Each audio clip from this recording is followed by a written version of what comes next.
सबको नमस्कार, राम राम। मेरा नाम रवि। कैसे आप सभी? स्वागत है आपका अपने YouTube channel HSC math with Mukesh पर। आज हम करते हैं एक और जिला, यमुनानगर जिला, एक जबरदस्त तरीके से। ये मेरी गारंटी है साहब, इस क्लास को देखने के बाद आपका एक भी नंबर यमुनानगर जिले से नहीं छूटेगा। तो चलिए करते हैं शुरू। यमुनानगर जिला, देखो यमुनानगर जिला, यमुनानगर, यमुनानगर को मैं लिखूंगा YN, यमुनानगर। ठीक है सर, लिख लो। देखो प्रश्न ये बनता है कि यमुनानगर जिले की स्थापना कब हुई। यमुनानगर जिले की स्थापना कब हुई साहब? 1 नवंबर 1989 को। 1 नवंबर 1989 को किस जिले की स्थापना हुई? यमुनानगर जिले की स्थापना हुई। ठीक है सर, आपको पता है, आपको पता है इसी दिन हरियाणा पर कृपा हुई थी। इसी दिन हरियाणा पर कृपा हुई थी। ये हमारी ट्रिक है, क्योंकि इसी दिन हरियाणा को 4 जिले मिले थे। क्योंकि इसी दिन हरियाणा को 4 जिले मिले थे, मतलब ये है कि इसी दिन हरियाणा के 4 जिलों का गठन हुआ था। किन जिलों का? कृपा का। ये हमारी ट्रिक है। कैथल, रेवाड़ी, पानीपत और यमुनानगर। इनकी स्थापना कब हुई साहब? 1 नवंबर 1989 को। किस जिले की स्थापना हुई? कैथल की, रेवाड़ी की, पानीपत की, यमुनानगर की। इन जिलों की स्थापना हुई कब हुई? 1 नवंबर 1989 को। ठीक है सर, हमें बात समझ में आ गई है। अगला प्रश्न ये बनता है कि यमुनानगर का नाम यमुनानगर कैसे पड़ा? यमुनानगर का नाम यमुनानगर कैसे पड़ा? क्यों पड़ा? क्योंकि ये यमुना नदी के किनारे है। यमुना नदी के किनारे, नदी के किनारे है। यमुनानगर जिला यमुना नदी के किनारे है, इसलिए इसका नाम यमुनानगर जिला पड़ा है। ठीक है सर, आपको पता है यमुना नदी कहां से एंटर करती है? यमुना नदी कहां से एंटर करती है? हरियाणा में। कहां से करती है? यमुनानगर जिले से एंटर करती है। कहां से एंटर करती है? यमुनानगर जिले से एंटर करती है। अगर आपके ऑप्शन में आए कि ताजेवाला से एंटर करती है, ताजेवाला से एंटर करती है, ताजेवाला बैराज से एंटर करती है। ताजेवाला बैराज कहां पर है? यमुनानगर के अंदर है। अगर आपके ये पूछा जाए यमुना नदी कालेसर, कालेसर नेशनल पार्क से एंटर करती है। तीनों ही बात सत्य है। आपसे पूछा जाएगा यमुना नदी हरियाणा में कहां से एंटर करती है साहब? कहां से? यमुनानगर जिले से एंटर करती है, ताजेवाला बैराज से एंटर करती है, कालेसर नेशनल पार्क से एंटर करती है। तीनों ही बातें सत्य हैं। तीनों ही जगह से एंटर करती है, क्योंकि ताजेवाला बैराज और कालेसर नेशनल पार्क एक ही जगह पर है, यमुनानगर जिले में है। ठीक है सर, अगला प्रश्न क्या है?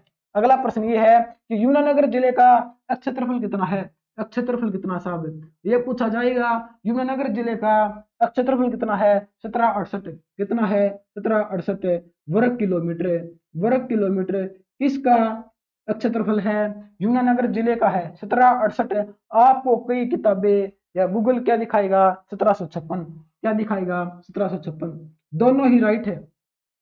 1756 और 1768 दोनों ही राइट है। आपको ऑप्शन में एक ही मिलेगा, या ये मिले या ये मिले, कौन सा ही मिल जाओ आप उसी पर टिक कर देना। 1768 और 1756 दोनों ही राइट है।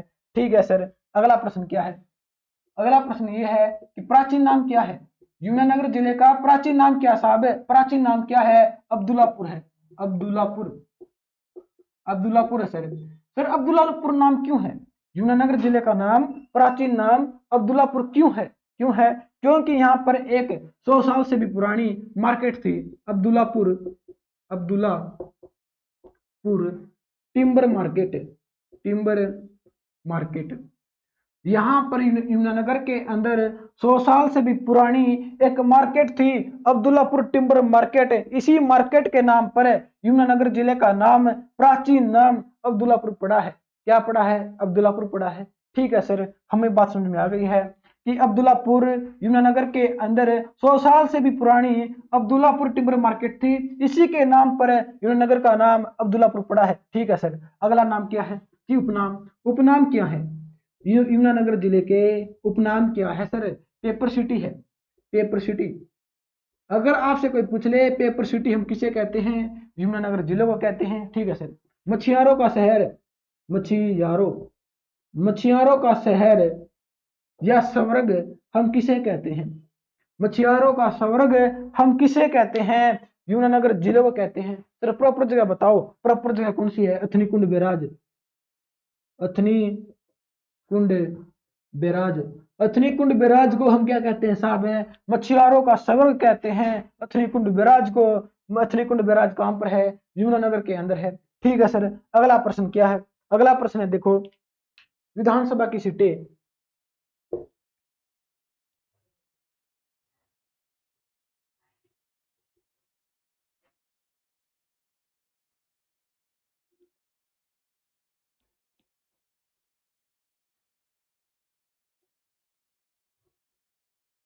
विधानसभा की सीटें साहब देखो, यमुनानगर में विधानसभा की सीटें, विधानसभा की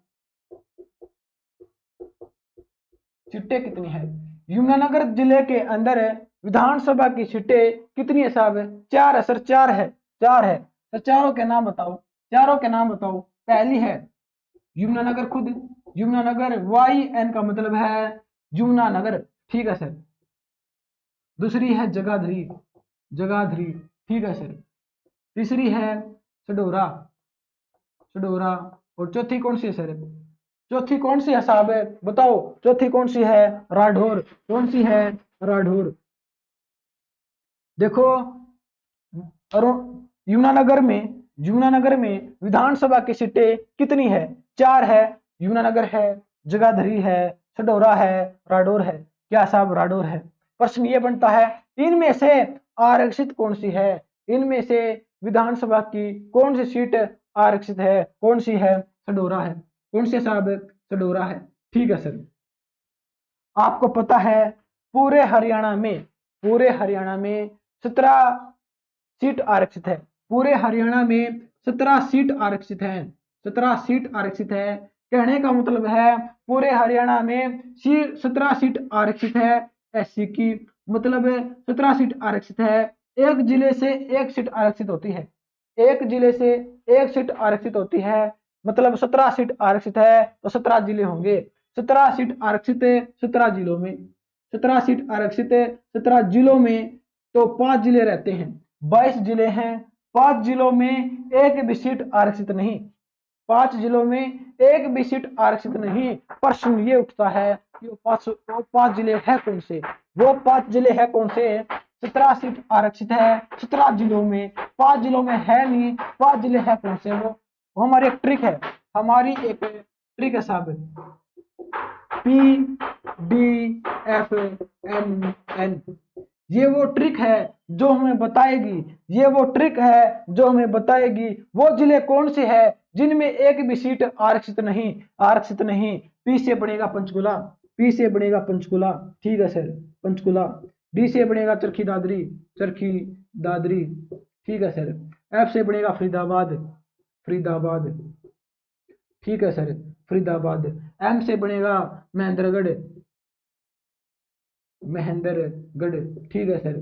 तो एन से बनेगा नुहू और मेवात, नुहू या मेवात। ये वो जिले हैं साहब, ये वो जिले हैं जिनमें एक भी सीट आरक्षित नहीं है, एक भी सीट आरक्षित नहीं है, ठीक है सर। हमने इसका स्क्रीनशॉट ले लिया है सर। अगला प्रश्न क्या है? अगला प्रश्न देखो, इसका स्क्रीनशॉट ले लो साहब। पहले सर हमने ले लिया है, आप रख कर सकते हो। देखो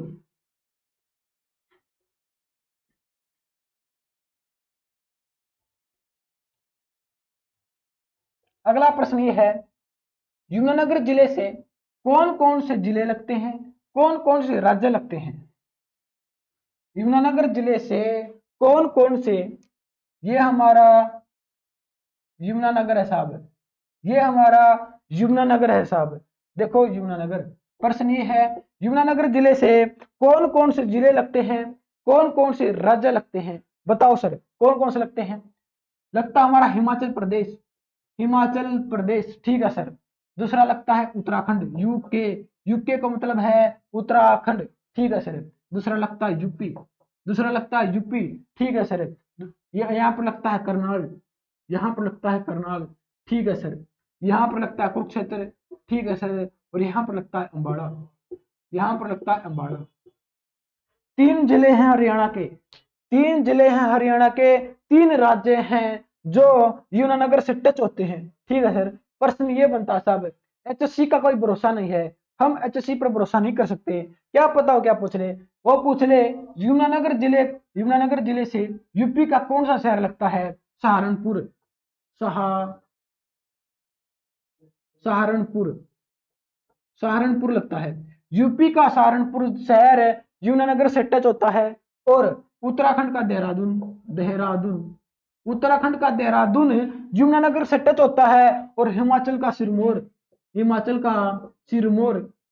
सिरमौर किससे टच होता है? यमुनानगर से टच होता है। किससे टच होता है साहब? यमुनानगर से टच होता है।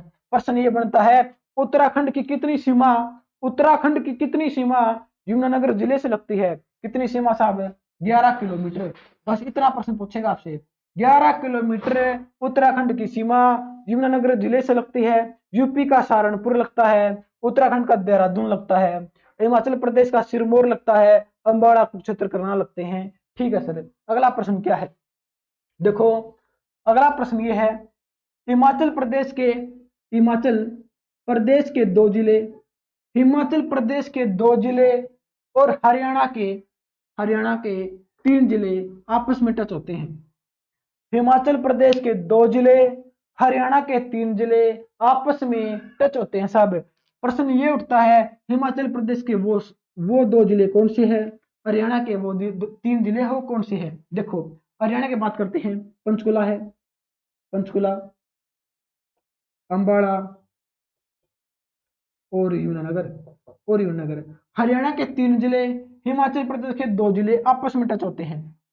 देखो, इसका लगता है सोलन सोलन और सिरमौर और सिरमौर सोलन और सिरमौर किससे टच होते हैं? पंचकुला से टच होते हैं। ठीक है सर, सिरमौर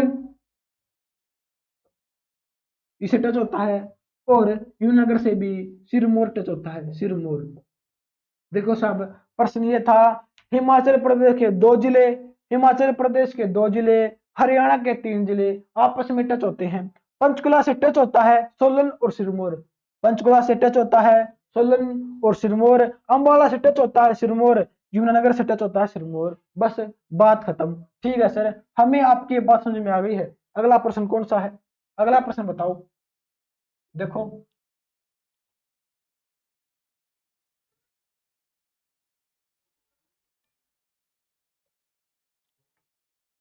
अगला प्रश्न देखो साहब, अगला प्रश्न है, ये हमारा हरियाणा है, ये हमारा हरियाणा साहब, जैसा भी बनाया है वैसा देख लो, ये हमारा हरियाणा है। ठीक है सर, ये हमारी देशांतर रेखा है, ये भी हमारी देशांतर रेखा है। ठीक है सर, ये हमारा यमुनानगर जिला है, ये हमारा यमुनानगर जिला है, और ये हमारा सिरसा जिला है, सिरसा। एग्जाम में पूछ लिया गया था कि जब सूर्य उदय यमुनानगर में उगता है, जब सूर्य उदय यमुनानगर में उगता है, तो वही सूर्य उदय सिरसा में कितनी देरी में उगेगा? कितनी देरी में उगेगा? प्रश्न ये है। जब सूर्य उदय यमुनानगर में उगता है, आपको पता है हरियाणा में सबसे पहले सूर्य उदय यमुनानगर में उगता है और बाद में उगता है सिरसा में। तो प्रश्न ये है, जब सूर्य उदय यमुनानगर में उगता है, सिरसा में वो सूर्य उदय कितनी देरी के बाद उगेगा? कितनी देरी के बाद? देखो, ये देशांतर है, ये देशांतर 74, ये सतंत्र, कितने साहब? सतंत्र है। दोनों के मध्य कितना अंतर है? 3 देशांतर का अंतर है, 3 देशांतर का अंतर है। आपको पता है एक देशांतर में 4 मिनट का अंतर होता है, एक देशांतर में 4 मिनट का अंतर होता है। ये देशांतर 3 है, तो अंतर कितना? 12। 3 गुणा 4 12, 12 मिनट का अंतर। कितना मिनट का साहब? 12 मिनट का अंतर है। आपसे अगर कोई पूछ ले, अगर कोई सूर्य उदय यमुनानगर में 7 बजे उगता है, 7 बजे उगता है, वही सूर्य उदय सिरसा में कितनी देरी में उगेगा? 7 बजे के 12 मिनट पे। आप कह देना 12 मिनट पे, क्योंकि 12 मिनट का अंतर होता है साहब। और भारत में कितना अंतर होता है? ये हमारा अरुणाचल प्रदेश है, ये हमारा अरुणाचल प्रदेश है, और ये हमारा गुजरात है, ये हमारा गुजरात है। इसमें कितने अंतर होता है? 2 घंटे का। कितना अंतर होता है साहब? 2 घंटे का अंतर होता है। अगर कोई सूर्य उदय अरुणाचल प्रदेश में 7 बजे उगता है तो वही सूर्य उदय गुजरात में 9 बजे उगेगा। 9 बजे उगेगा। ये 2 घंटे का अंतर होता है। हरियाणा में 12 मिनट का अंतर होता है साहब। कितने मिनट का? 12 मिनट का। भारत में 2 घंटे का। ये हमारा अरुणाचल प्रदेश है। अरुणाचल प्रदेश की राजधानी ईटानगर है। और अरुणाचल प्रदेश का प्राचीन नाम क्या है? नेफा है। प्राचीन नाम पूछ लिया जाता है कि प्राचीन नाम क्या है? नेफा है। क्या साहब? नेफा है। और अरुणाचल प्रदेश की राजधानी क्या है? ईटानगर है। ठीक है सर। और गुजरात की राजधानी क्या है? गांधीनगर है। ठीक है सर। अगला प्रश्न क्या है?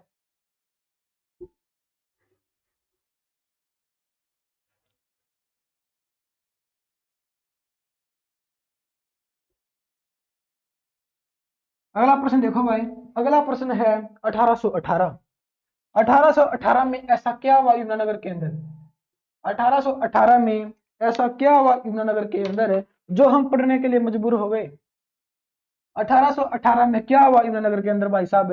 क्या हुआ? क्या हुआ? छछरौली का विद्रोह। छछरौली का विद्रोह। आपसे पूछा जाएगा छछरौली का विद्रोह कब हुआ? 1818 में हुआ सर। कब हुआ? 1818 में हुआ। प्रश्न ये बनता है, नेतृत्व किसने किया? नेतृत्व किसने किया? जोधा सिंह ने। किसने किया? जोधा सिंह ने किया। ठीक है सर। जोधा सिंह ने किया। 1818 में छछरौली का विद्रोह हुआ। छछरौली छछरौली कहां पर है? यमुनानगर में है। नेतृत्व किसने किया? जोधा सिंह ने किया। पहले नेतृत्व किसने करना था? पहले नेतृत्व किसने करना था साहब? पहले करना था रामकोर को। पहले करना था रामकोर को। लेकिन रामकोर अयोग्य था। रामकोर अयोग्य था, इसलिए इसको हटा दिया। जोधा सिंह ने नेतृत्व किया। आपसे पूछा जा सकता है छछरौली का विद्रोह 1818 में सबसे पहले किसने करना था? किसने करना था? रामकोर को करना था। रामकोर थे अयोग्य, इसलिए इसको हटा दिया गया। और नेतृत्व किसने किया? जोधा सिंह ने। किसने किया? जोधा सिंह ने किया साहब। किसने किया? जोधा सिंह ने। 1818 का। प्रश्न ये बनता है, छछरौली को हम कहते क्या है? छछरौली को हम क्या कहते हैं साहब? हरियाणा का हरियाणा का चेरापूंजी। हरियाणा का चेरापूंजी। हरियाणा का चेरापूंजी हम किसे कहते हैं? किसे कहते हैं? छछरौली को कहते हैं। सर कहते क्यों है? छछरौली को हम हरियाणा का चेरापूंजी कहते क्यों है? ये बताओ कहते क्यों है? क्योंकि भारत में सबसे ज्यादा वर्षा कहां पर होती थी? दिखाई दे रहा है? Yes sir. सबसे ज्यादा वर्षा कहां पर होती थी? भारत में चेरापूंजी में होती थी। चेरापूंजी में। भारत में सबसे ज्यादा वर्षा चेरापूंजी में होती थी। इसलिए हम हरियाणा का चेरापूंजी छछरौली को कहते हैं। क्योंकि हरियाणा में सबसे ज्यादा वर्षा छछरौली यमुनानगर में होती है। कहां पर होती है? छछरौली यमुनानगर में सबसे ज्यादा वर्षा होती है। ठीक है सर। अगर आपसे जिला पूछ ले कि हरियाणा का कौन सा जिला है जिसमें सबसे ज्यादा वर्षा होती है, वो अंबाला है। जिला पूछ ले, जिला, वो अंबाला है। सबसे ज्यादा वर्षा कहां पर होती है? किस जिले में होती है? अंबाला में होती है। अगर आपसे पूछे हरियाणा का चेरापूंजी कौन सा है? चेरापूंजी छछरौली है। छछरौली यमुनानगर के अंदर है। अगर आपके ऑप्शन में अंबाला ना मिले तो आपके ऑप्शन में मिलेगा यमुनानगर। कि हरियाणा में सबसे ज्यादा वर्षा किस जिले में होती है? किस जिले में? अंबाला में। अंबाला उस ऑप्शन में नहीं है, तो आप यमुनानगर लगा सकते हो। आप यमुनानगर लगा सकते हो। अगर आपसे पूछे हरियाणा में सबसे ज्यादा वर्षा किस स्थान पर होती है? अगर आपसे पूछे स्थान, तो आप पंचकुला लगा दियो। पंचकुला। देखो साहब, इन बातों में अंतर है। इन बातों में अंतर है। अगर आपसे पूछा जाए हरियाणा का चेरापूंजी कौन सा है? हरियाणा का चेरापूंजी कौन सा है? छछरौली है। छछरौली यमुनानगर। क्यों है? क्योंकि चेरापूंजी में भारत में सबसे ज्यादा वर्षा होती थी। लेकिन अब कहां पर होती है? मानसिंह राम। मानसिंह राम में होती है साहब। कहां पर होती है?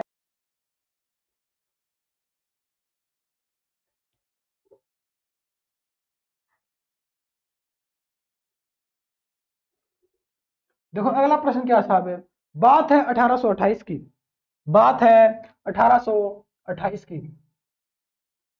हमारा राठौर, हमने बात की थी राठौर की, आपको पता है राठौर हमारी विधानसभा की सीट है यमुनानगर से, यमुनानगर से विधानसभा की सीट है यमुनानगर की है राठौर। राठौर में 1828 में क्या हुआ, राठौर में राठौर का शासक था, राठौर का शासक कौन था, दल्ला सिंह। कौन था, दल्ला सिंह। दल्ला सिंह की मृत्यु हो जाती है 1828 में, राठौर का शासक दल्ला सिंह की मृत्यु हो जाती है और इसकी पत्नी थी इंदिरा कौर। इंदिरा कौर, इंदिरा कौर शासन की बागडोर संभालती है। इंदिरा कौर शासन की बागडोर अपने हाथों में लेती है, फिर क्या होता है, इंदिरा कौर की भी मृत्यु हो जाती है 1828 में। राठौर का शासक था दल्ला सिंह। दल्ला सिंह की मृत्यु हो जाती है, उसकी बागडोर कौन संभालती है, इंदिरा कौर। इसकी पत्नी इंदिरा कौर की मृत्यु हो जाती है। तो 1828 के बाद राठौर को किसमें मिला दिया जाता है, किसमें मिला दिया जाता है, ईस्ट इंडिया कंपनी में, ईस्ट इंडिया कंपनी में। ठीक है सर, ईस्ट इंडिया कंपनी में मिला दिया जाता है। हमें यह बात समझ में आ गई है। ठीक है साहब, अगला प्रश्न क्या है, अगला प्रश्न क्या है, अगला प्रश्न मोस्ट मोस्ट इंपोर्टेंट है। अगर आपसे पूछा जाए इसी के अंदर देखो 1889, 1889, 1879 साहब, 79, 1879 में क्या हुआ, 1879 में क्या हुआ साहब, देखो पश्चिमी यमुना नहर निकाली गई 1879 में। 1879 में पश्चिमी यमुना नहर निकाली गई, कहां से, ताजेवाला से। कहां से, ताजेवाला से। ताजेवाला कहां पर है, यमुनानगर के अंदर है। कहां पर है, यमुनानगर के अंदर है। आपसे पूछा जाता है, आपसे पूछ भी लिया जाता है। एचएससी ने एक बार पूछा था कि 1889 में, 1879 में साहब, 79 में पश्चिमी यमुना नहर निकाली हुई थी। कहां से निकाली गई थी, ताजेवाला से निकाली गई थी। ताजेवाला कहां पर है, यमुनानगर के अंदर है। एक प्रश्न बनता है इसके ऊपर, एक प्रश्न बनता है पश्चिमी यमुना नहर के ऊपर है, सोनीपत के अंदर। देखो साहब, हम बात कर रहे हैं सोनीपत की, एक प्रश्न बनता है, इसलिए हम ये प्रश्न बता रहे हैं कि पश्चिमी यमुना नहर के ऊपर सोनीपत के अंदर एक एक सूक्ष्म ककरोई, ककरोई सूक्ष्म जल, ककरोई सूक्ष्म जल विद्युत परियोजना है, विद्युत परियोजना है। यह पूछ लिया जाता है, इसलिए हम एक बार और बता देते हैं कि 1879 में पश्चिमी यमुना नहर निकाली गई थी, ताजेवाला से निकाली गई थी और इसके ऊपर सोनीपत के अंदर ककरोई सूक्ष्म जल विद्युत परियोजना है। इसके ऊपर सोनीपत के अंदर ककरोई सूक्ष्म जल विद्युत परियोजना है, जिसकी स्थापना 1999 में हुई थी, 1999 में हुई थी साहब। और इसकी अगर पूछे कि मेगावाट क्षमता कितनी है, वो 300 है, 300 मेगावाट अक्षमता है। ठीक है सर, अगला प्रश्न क्या है, अगला प्रश्न देखो, ये लिख देता हूं मैं। अगला प्रश्न है 1925। 1925 के अंदर ऐसा क्या हुआ, यमुनानगर के अंदर 1925 के में ऐसा क्या हुआ, देखो साहब, ब्राह्मण समाचार पत्र निकाला गया। ब्राह्मण, ब्राह्मण समाचार पत्र, पत्र कहां से निकाला गया, जगाधरी, जगाधरी यमुनानगर। दिखाई दे रहा है, ये सर दिखाई दे रहा है। 1925 में यमुनानगर के जगाधरी से ब्राह्मण समाचार पत्र निकाला गया। कब, 1925 में। यह प्रश्न पूछा जाता है। अगला प्रश्न क्या साहब है, 1929 है। अगला प्रश्न क्या है, 4 साल के बाद क्या हुआ, 4 साल के बाद 1929 में क्या हुआ, बिल्ट पेपर मिल, बिल्ट पेपर मिल की स्थापना हुई, पेपर मिल की स्थापना हुई।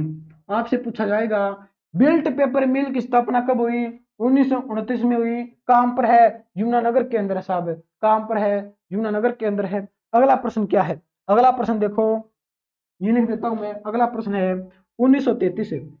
1933 में ऐसा क्या हुआ, हरियाणा के अंदर, हरियाणा के अंदर यमुनानगर जिले में ऐसा क्या हुआ 1933 में, सरस्वती शुगर मिल, सरस्वती, सरस्वती चीनी या शुगर मिल की स्थापना हुई? सरस्वती चीनी मिल की स्थापना हुई कानपुर हिसाब है यमुनानगर के अंदर हुई, यमुनानगर के अंदर।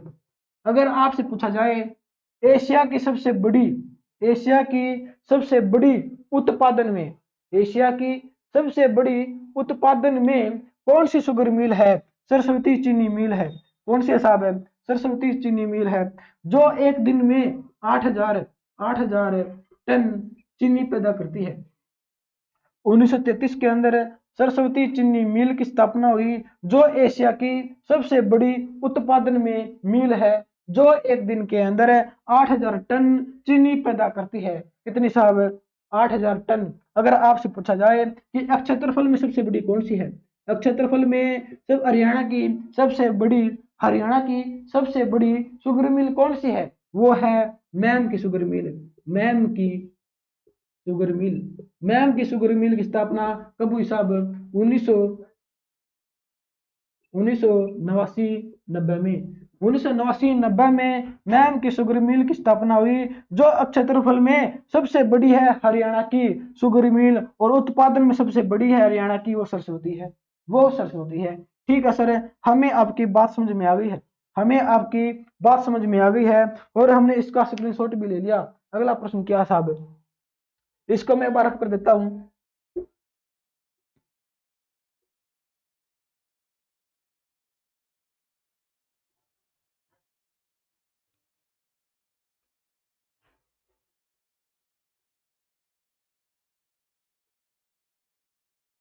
अगला प्रश्न देखो भाई, अगला प्रश्न है 1938 में क्या हुआ?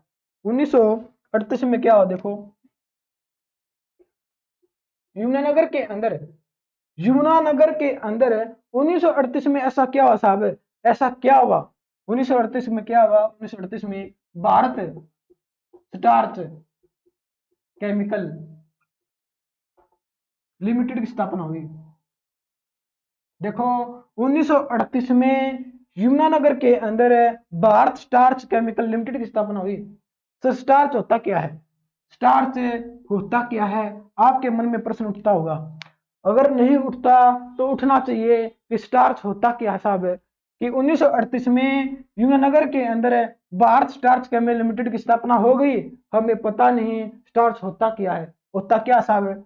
जो कैप्सूल के ऊपर, कैप्सूल, जो कैप्सूल के ऊपर आवरण होता है, आपने को पता है कि कैप्सूल ऐसा होता है, कैप्सूल ऐसा होता है, जो इसकी बाहरी आवरण होता है कैप्सूल का, जो कैप्सूल का बाहरी आवरण होता है, जो इसकी परत होती है, जो परत होती है वो किसकी बनी होती है?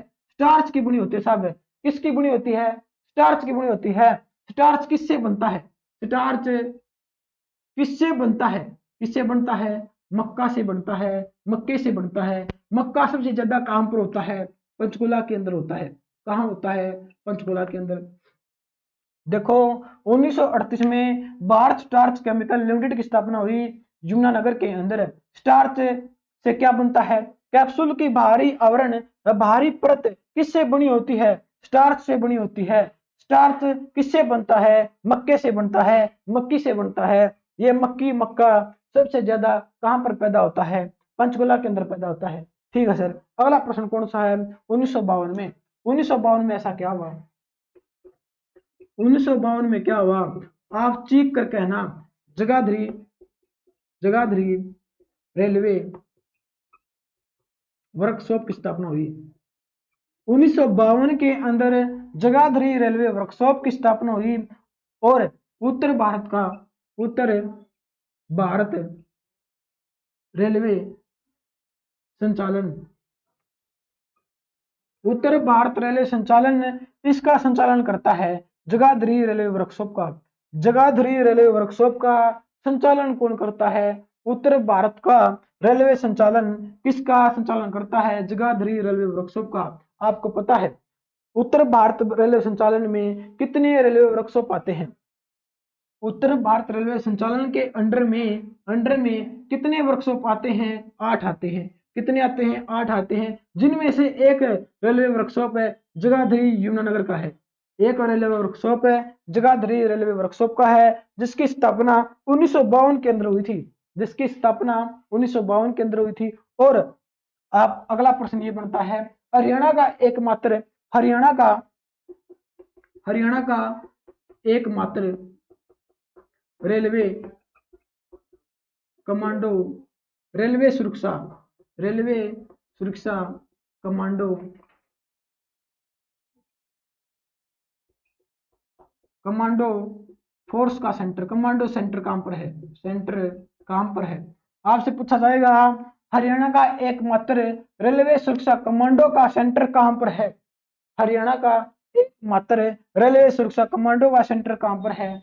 जगाधरी में है, यमुनानगर के अंदर है। कहां पर है? जगाधरी यमुनानगर के अंदर है। और 1952 में जगाधरी रेलवे वर्कशॉप की स्थापना हुई, जो उत्तर भारत रेलवे संचालन करता है। उत्तर भारत कितने रेलवे संचालन करता है? 8। उत्तर भारत के अंडर में 8 रेलवे वर्कशॉप आते हैं साहब, जिनमें से एक है जगाधरी का। और 1952 में क्या था?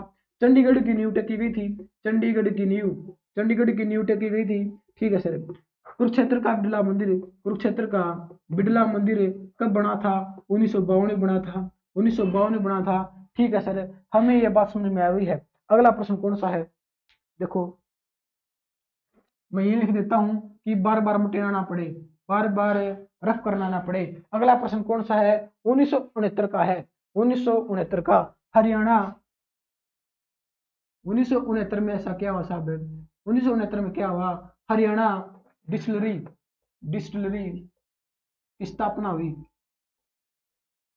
हरियाणा में डिस्टिलरी की स्थापना कब हुई? 1969 में हुई। कहां पर हुई? यमुनानगर के अंदर हुई। कहां पर हुई साहब? यमुनानगर के अंदर हुई।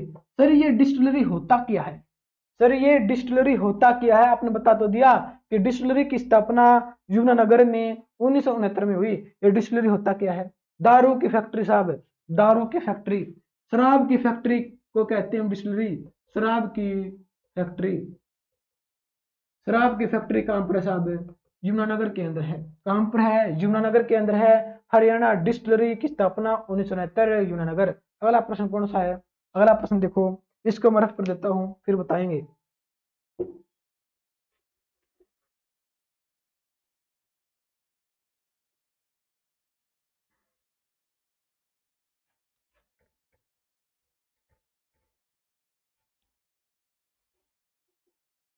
बिल्कुल काला काला हो गया भाई साहब, देखो। कोई नहीं, आज देख लेते हैं, कल को साफ कर देंगे। देखो अगला प्रश्न क्या है? ये बात है 1975 की। बात है 1975 की। देखो, बात है 1975 की। 1975 में क्या हुआ था?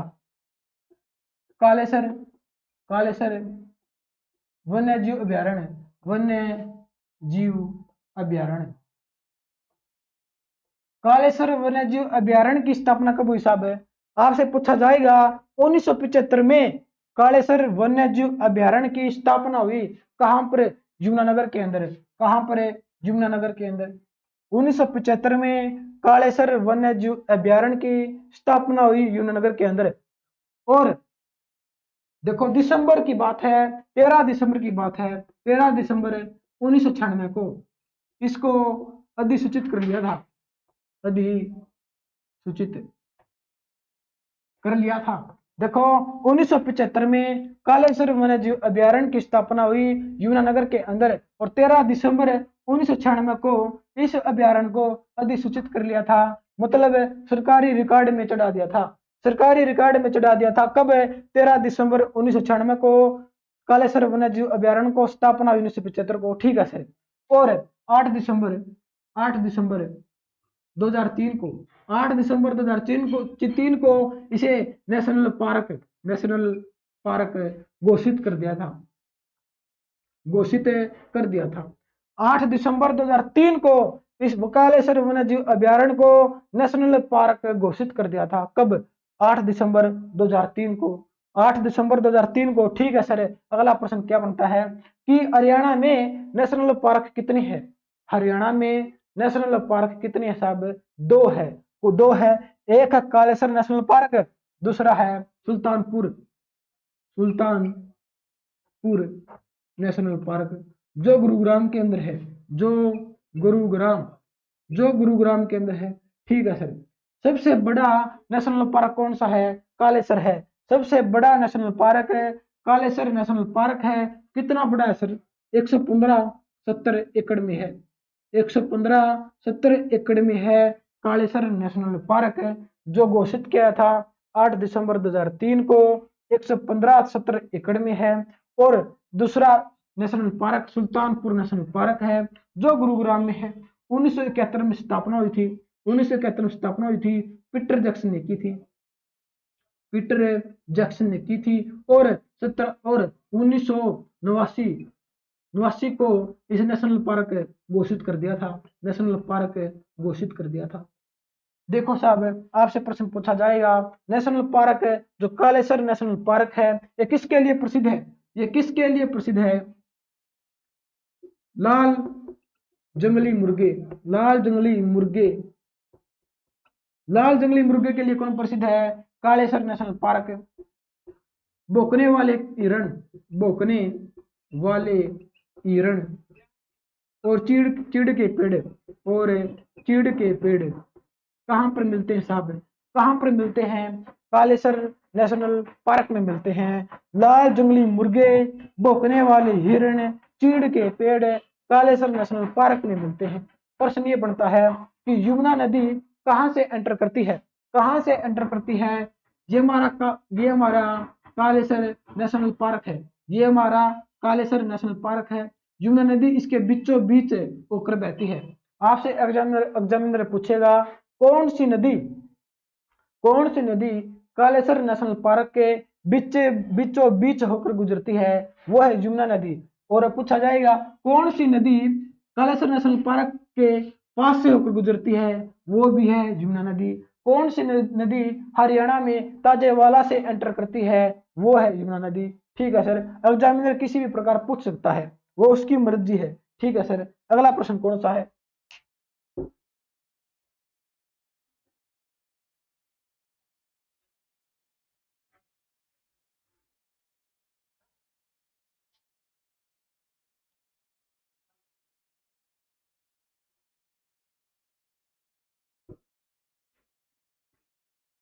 बोर्ड बिल्कुल गंदा दिखाई दे रहा आपको, मुझे पता है, लेकिन क्या कर सकते हैं, साफ ही कर सकते हैं। देखो सर, अगला प्रश्न क्या है? अगला प्रश्न देखो, एफर्ड। एफर्ड, ये एफर्ड है। एफर्ड की स्थापना कब हुई साहब? प्रश्न ये बनता है कि एफर्ड की स्थापना कब हुई? कब हुई? 1966 को हुई। कब हुई साहब? 1966 को हुई। एफर्ड की स्थापना कब हुई? 1966 में हुई। कहां पर है हेडक्वार्टर? इसका कहां पर है साहब? पंचकुला के अंदर है। हेडक्वार्टर पंचकुला के अंदर है। ठीक है सर।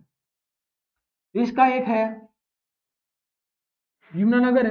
यमुनानगर सहकारी सहकारी चीनी मिल। देखो, यमुनानगर सहकारी चीनी मिल किसके अंडर में काम करती है? यमुनानगर की सहकारी चीनी मिल किसके अंडर में काम करती है साहब? है एफर्ड के अंडर में काम करती है। एफर्ड के अंडर में काम करती है। इसकी स्थापना कब हुई थी? 1977 में हुई थी। कब हुई थी? 1977 में हुई थी। यमुनानगर सहकारी चीनी मिल की स्थापना 1977 में हुई थी। किसके अंडर में काम करती है? एफर्ड के अंडर में काम करती है। सर एफर्ड है क्या? एफर्ड है क्या?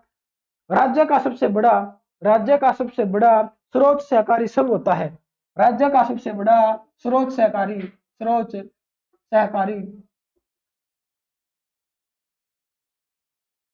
राज्य का सबसे बड़ा स्रोत सहकारी संघ होता है साहब। सहकारी संघ होता है। संघ होता है। और इसके अंडर में यमुनानगर सहकारी चीनी मिल काम करता है। सर इसका काम होता क्या है? एफर्ड का काम होता क्या साहब? किसानों को जो भी उसकी खेती है, जो भी खेती है, उसके लिए क्या देता है? ये कीटनाशक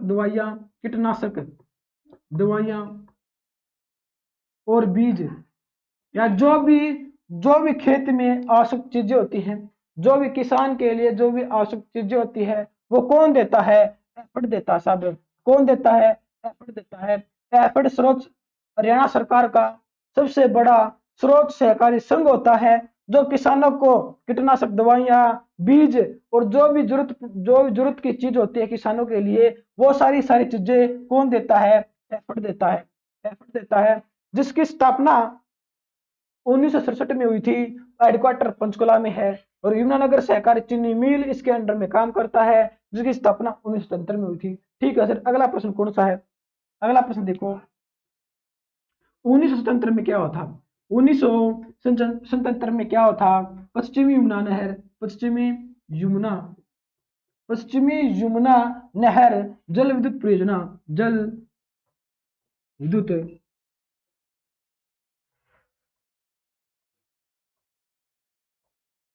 देखो, आपसे पूछा जाएगा पश्चिमी यमुना नहर जल विद्युत परियोजना की स्थापना कब हुई थी? 1977 में हुई थी साहब। टाइम कितना हो गया? देखो टाइम देख लेते हैं। देखो 1977 में पश्चिमी यमुना नहर जल विद्युत परियोजना की स्थापना कहां पर हुई थी? कहां पर हुई थी? यमुनानगर के अंदर हुई थी। कहां पर? यमुनानगर के अंदर हुई थी। ठीक है सर, प्रश्न ये बनता है कि इसकी मेगावाट अक्षमता कितनी है? कितनी है? 1600 है। 1600 मेगावाट अक्षमता है किसकी? पश्चिमी यमुना नहर जल विद्युत परियोजना, यमुनानगर के अंदर है। स्थापना 77 में हुई थी और मेगावाट अक्षमता 1600 मेगावाट अक्षमता है। और किसकी सहायता से लगाया गया है? यह पश्चिमी यमुना नहर जल विद्युत परियोजना किसकी सहायता से लगाया गया है? जापान की सहायता से। जापान जापान की सहायता से। और जापान की राजधानी क्या है? टोक्यो है। क्या साहब है? टोक्यो है। ठीक है सर, टोक्यो है। अगला प्रश्न देखो, अगला प्रश्न मोस्ट मोस्ट इंपोर्टेंट है, जो हमारे एग्जाम के लिए मोस्ट मोस्ट इंपोर्टेंट है। अगला प्रश्न है 1985। 1985 में ऐसा क्या हुआ? 1985 में क्या होता है? ग्रे ग्रे पेलिकन है साहब। Grey pelican, grey pelican, grey pelican पर्यटन स्थल, पर्यटन स्थल कहां पर है? कहां पर है? यमुनानगर में है। स्थापना कब हुई? 1985 में। 1985 के अंदर ग्रे पेलिकन पर्यटन स्थल की स्थापना यमुनानगर के अंदर हुई थी। कब? 1985 में। कौन सा? ग्रे पेलिकन पर्यटन स्थल यमुनानगर के अंदर। ठीक है सर, हमें समझ में आ गई है। अगला प्रश्न बताओ, 2003 के अंदर क्या हुआ था?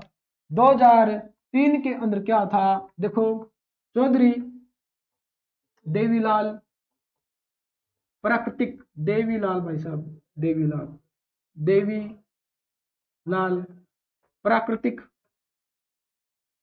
व हर्बल पार्क कहाँ पर स्थित है?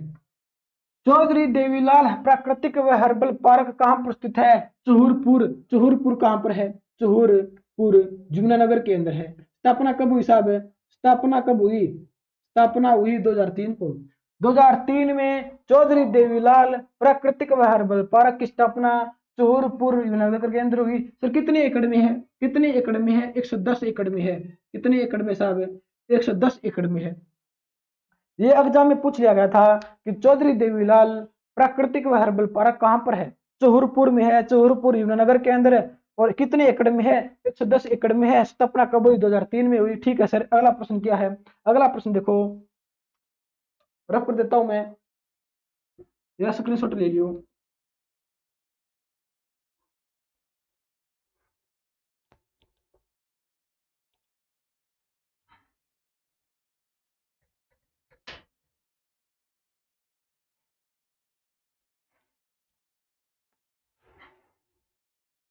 देखो अगला प्रश्न साहब है, 14 अप्रैल 2008 की बात है। 14 अप्रैल 2008 की बात है। ऐसा क्या हुआ था? 14 अप्रैल 2008 को हरियाणा के अंदर यमुनानगर जिले में ऐसा क्या हुआ था? क्या हुआ था साहब? चौधरी छोटू राम, चौधरी छोटू राम तापीय विद्युत परियोजना, विद्युत परियोजना कहां पर लगाई गई थी? यमुनानगर में लगाई गई थी। यमुनानगर। देखो 14 अप्रैल 2008 में यमुनानगर के अंदर चौधरी छोटू राम तापीय विद्युत परियोजना लगाई गई थी। अगर आपसे पूछा जाए गांव कौन सा है, गांव बताओ। गांव है बोध कला। बोध कला गांव है बोध कला। कौन सी तापीय विद्युत परियोजना है? छोटूराम तापीय विद्युत परियोजना है। ठीक है सर, हमें ये बात समझ में आ गई है।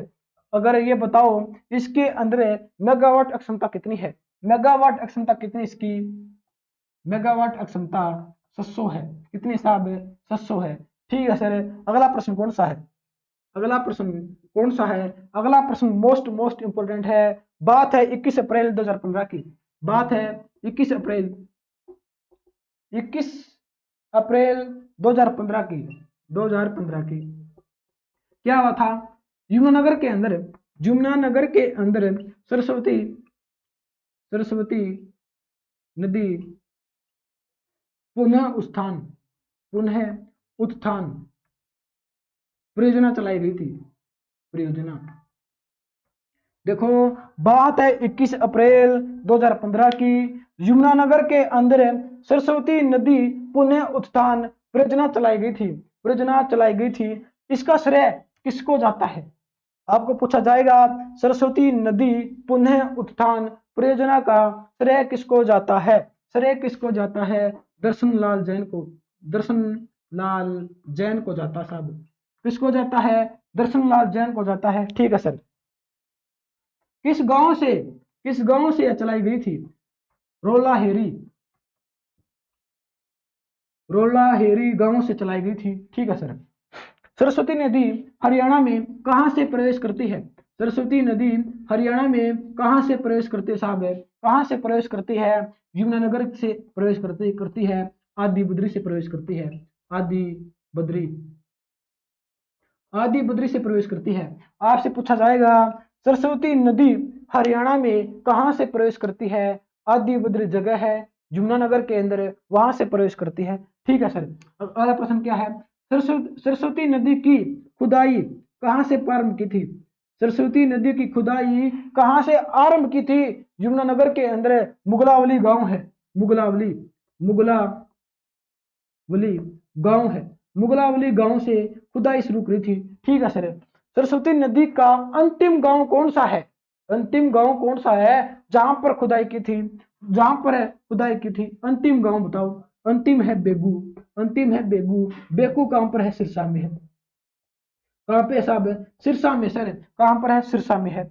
मैं दोबारा रिपीट करवा देता हूं कि 14 अप्रैल 2008 की बात है, 14 अप्रैल 2008 की बात है, चौधरी छोटूराम तापे विद्युत परियोजना कहां पर लगाई गई थी, बौद्ध कला यमुनानगर के अंदर लगाई गई थी। ठीक है सर, मेगावाट अक्षमता कितनी है, 700 मेगावाट अक्षमता है। दूसरी बात है 21 अप्रैल 2015 को क्या हुआ था, यमुनानगर के अंदर सरस्वती नदी पुनः उत्थान परियोजना चलाई गई थी, जिसका श्रेय किसको जाता है, दर्शनलाल जैन को जाता है। गांव कौन सा है, किस गांव से चलाई गई थी, रोलाहेरी से चलाई गई थी। कहां, सरस्वती नदी हरियाणा में कहां से प्रवेश करती है, आदि बद्री जगह है यमुनानगर के अंदर। खुदाई कहां से करी सरस्वती नदी की, मुगलावली गांव है यमुनानगर के अंदर। अगला प्रश्न क्या है, अंतिम गांव कौन सा है जहां पर सरस्वती नदी की खुदाई की थी, वो बेगू है, बेगू सिरसा के अंदर है, वो है सिरसा के अंदर है। हमारा लास्ट का प्रश्न कौन सा आज का, हमारा लास्ट का प्रश्न है मुस्तफाबाद, मुस्तफाबाद एक जगह है, एक शहर है यमुनानगर का एक शहर है, एक जगह है मुस्तफाबाद। इसका नाम चेंज कर दिया गया है, इसका नाम चेंज कर दिया गया है, इसका क्या नाम चेंज कर दिया गया है, ये बताओ क्या कर दिया गया है, सरस्वती नगर कर दिया गया है, सरस्वती नगर कर दिया गया है साहब। ठीक है सर, हमें आपकी बात समझ में आ गई है। हमारे यमुनानगर जिले से जितने क्वेश्चन बनते थे, अगले क्वेश्चन हम अगली वीडियो में करवाएंगे, जो हमारे एग्जाम के लिए मोस्ट इंपोर्टेंट है। अगर आपको हमारी क्लास अच्छी लगे, लाइक करो, कमेंट करो, शेयर करो, और HSC math with Mukesh YouTube channel को कर दो सब्सक्राइब। और यमुनानगर का पार्ट दूसरा हम बहुत जल्दी लेके आने वाले हैं, तब तक के लिए धन्यवाद।